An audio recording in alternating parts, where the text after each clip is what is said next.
Okay, 3, 2, 1, go! 2, 1.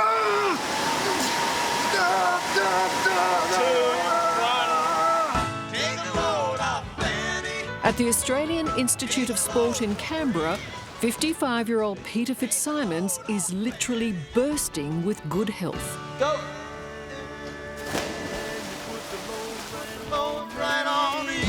Timed, scanned, and pushed to the very limits of endurance. Come on, 15 seconds. Keep going. He's undergoing an exhaustive battery of tests, Keep going. Okay, good work. 15 minutes. proving that not since he last played rugby for Australia has he been so fighting fit. The referee's whistle is going overtime. Going from where you were Yes. to now being in the top 16% for your age in terms of body fat is just an outstanding result. And your VO2 max puts you in the excellent range for your age. So you really should be congratulated. It's probably the best comeback since Lazarus. Peter, I feel like you've had some religious experience. I've lost nearly a third of my body weight, and I just feel, if I may say, fresh and young and strong. And I had forgotten that feeling. It all began 4 years ago when Peter hit the scales at a whopping 152 kilos. The former Wallaby realised something had to give. Just over there, we've got very steep stairs up to our bedroom. And about 4 or 5 years ago, I walked up and I was at the top, and I was thinking, I'm getting old. And I was wrong. I wasn't getting old. I was getting fat because I'd put on so much weight. Frankly, anybody out of breath on the way to the bedroom is a bad sign. Peter Fitzsimons is the first to admit he has an obsessive personality. After he hung up his rugby boots, his ferociousness on the field was applied to his writing as a journalist and author. He did nothing by halves, and that extended to everything he ate and drank. I mean, I look back on how much I was consuming. It's just madness, absolute madness. You know Edward Scissorhands? Okay, I'm kid you not. They call me Peter Hooverhands. I can move my hand over a plate of party pies and just... There would be many a night that I would have knocked back 1 bottle of wine, 2 bottles of wine and every bit of dessert and probably some off your plate too. And that's just in my nature. So your nature is excessive. Yes. People say drink in moderation and eat in moderation, which is fabulous for moderate people. But I put it to you, if you're 140 kilos, ipso facto, you're not a moderate person. You tend towards extremes, and I'm that. Following years of failed fad diets, Peter applied that extremism to his own health. After extensive research, he came to the conclusion that his intake of sugar was the problem. The single thing I grasped, and I got it, and this is the key: stop the sugar, stop the hunger. When I stopped the sugar, and I weigh myself every day I was losing, a quarter of a kilo, a third of a kilo, and it's just melting off me because I'm not hungry. But you had to understand what Yes. sugar was doing to the body. Yes. You almost had to have a peek inside. Yes. And that seems to me why it connected for you. Yes, the other key breakthrough for me, okay, so, the light that went on in my head, somebody said 1 bottle of wine equals 1 Big Mac. Ding! Ding! So how many times had I had a 3-course meal at Machiavelli's, washed down by a Big Mac or 2, and come back and get on the scales and say, why am I so fat? The last time we cooked a meal together, we peeled 4 million zillion potatoes and we had about 3 legs of lamb. Did we? Don't act like you don't remember. And he ate all of it. It doesn't sound And you like actually me. said to me, is this enough? No, well... The changes Peter made have been as profound as they are simple. To his wife, Lisa's delight, cutting out sugar means he's off the grog and his choice of food has changed dramatically. Today, on the menu, halloumi and pine nut salad. I thought I'd see a lot of things. In fact, I thought I'd seen it all. No, look, this really works for him, and the fact that he is completely self-sufficient when it comes to a meal that is healthy and he can do in an instant is fantastic news for me. 6-5. Today, as every day, Peter is back in the gym, devouring exercise the same way he once did fast food, fizzy drinks and alcohol. He's so convinced he's on the right track, he's written a book about his experience. 10. You've written to men, Yes. so the psychology of men when it comes to weight Yes. is different. Well, it is. So the essence of the book is, okay, mate, okay. You want to stop the bullshit? You want to cut the crap? Okay. This is what you got to do. Don't be a weak bastard, okay? You're going to do this properly. Number 2, seriously, stop the grog, not a bit, totally. Number 3, stop the sugar. You got it? Okay, those 3. Number 4, don't be a weak bastard. Commit to this, and the rewards will all come of themselves. And the other thing I suppose I do is I've turned into pretty much the gym junkie I used to despise.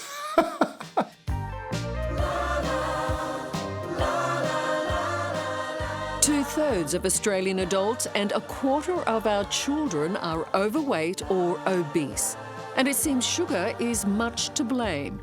Just last week, the Australian Medical Association declared that obesity is overtaking smoking as our biggest health threat and has called for a sugar tax. Peter Fitzsimon says it's time for others to do the same.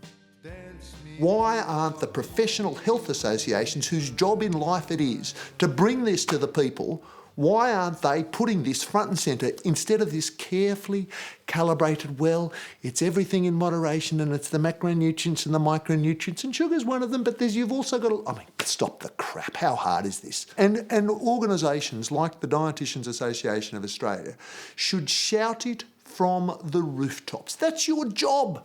Say it loud, say it proud. Stop the sugar. It's killing you.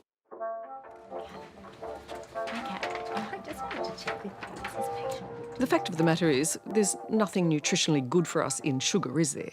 Sugar in itself, there's no nutritional value, the added sugar. But if we focus on one nutrient or food, we do leave ourselves open to problems. Okay, so we'll just take a measure around your waist. Nicole Dinan is a spokeswoman for the Dietitians Association of Australia.